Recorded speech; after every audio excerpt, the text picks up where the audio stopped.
गृह मंत्रालय के एक सूचना के आधार पे कर्नाटका बैंक जो मोहनगर थाना के अंतर्गत भारत सरकार ने साइबर क्राइम के लिए जो पोर्टल बनाया है उसमें समन्वय और प्रतिबिंब जो उसमें सभी पुलिस इकाइयों के लिए जो सुविधाएं उसमें प्रोवाइड की जाती हैं। पूरे देश से साइबर क्राइम जो दर्ज होते हैं उससे रिलेटेड उसमें एनालिसिस प्रस्तुत की जाती है। उस एनालिसिस को देखकर अपराध कहाँ से हो रहा है, अपराध में कहाँ के लोग इन्वॉल्व हो रहे हैं, उसका प्रतिबिंब ऐप में एक मैपिंग की जाती है। उसके थ्रू सभी पुलिस इकाइयाँ उसको देखकर अपने यहाँ होने वाले अपराधों पे नज़र रख के उस पर कार्रवाई कर सकते हैं। तो उस ऐप से हमको ये दिखा कि दुर्ग भिलाई में 2 बैंक ऐसे हैं जो साइबर क्राइम से रिलेटेड जो अकाउंट्स होते हैं जो यूज हुए हैं मैक्सिमम फ्रॉड्स में, तो उसके 2 सेंटर दिखाई दिए। एक मोहन नगर थाना अंतर्गत कर्नाटका बैंक है जहां से करीब 112 अकाउंट बनाए गए हैं जो खासकर साइबर क्राइम फ्रॉड में यूज हुए हैं, जिसमें करीब 86 लाख के आसपास का टोटल फ्रॉड अमाउंट दिखा रहा है। तो कल हमने मोहन नगर में कर्नाटका बैंक के शाखा के अगेंस्ट उसमें अभी FIR लिया है और उसमें विवेचना करके कि अकाउंट किसके हैं, अकाउंट बनवाने वाले कौन हैं, क्या कोई ऐसा मीडिएटर है जिसने इन लोगों को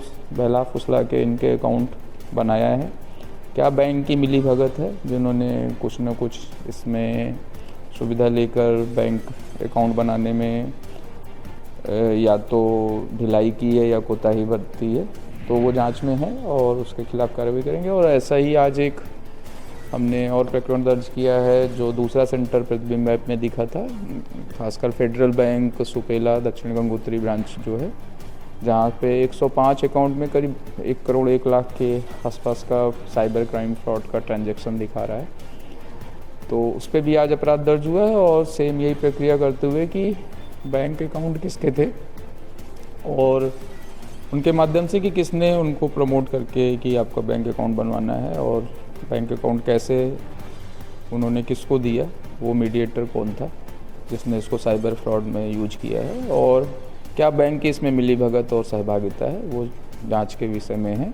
इन 3 बिंदुओं पे जांच चल रही है और जो भी इसमें दोषी पाए जाएंगे उनके खिलाफ सख्त से सख्त कार्रवाई। सर, इस दोनों बैंक में जो खाता धारक है कहाँ के हैं? सारी डिटेल हम लोग निकाल रहे हैं।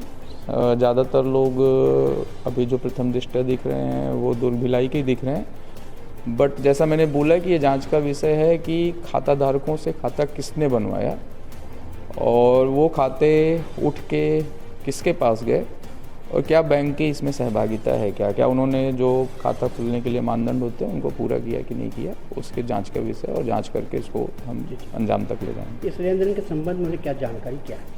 हमने डिटेल मांगा है बैंक से, जो ऐसा डिटेल प्रस्तुत होगी वो हम जांच में ले आएंगे। पूरे मामले में बैंक की क्या भूमिका हो सकती है? प्रथम दृष्टया तो दिख रहा है कि बैंक ने खाता खोलने में सामने वाले को नियमों में शिथिलता देते हुए या ऐप जो दिखा रहा है कि पर्टिकुलर वही शाखा क्यों है जहां से साइबर फ्रॉड से रिलेटेड जो अकाउंट यूज हुए हैं वो खुले हैं। तो प्रथम दृष्टया तो बैंक की भूमिका, बैंक में कुछ लोग जो तो हैं जो खाता खुलवाने में साइबर फ्रॉड रिलेटेड खाता खुलवाने में महती भूमिका निभाए हैं, तो उनकी रोल तो प्रथम दृष्टया दिख रहा है और जांच करके उनको भी कार्रवाई लगता है कि महादेव ऐप का भी हो सकता है? महादेव ऐप से हो सकता है कि नहीं, ये तो जांच के बाद ही पता सकते हैं। साइबर क्राइम में यूज हुआ है तो महादेव ऐप से होने के चांसेस कम है। साइबर फ्रॉड मतलब जो ऑनलाइन ठगी होती हैं उनसे रिलेटेड है, तो ये महादेव ऐप से होने का इसमें चांस ना के बराबर है।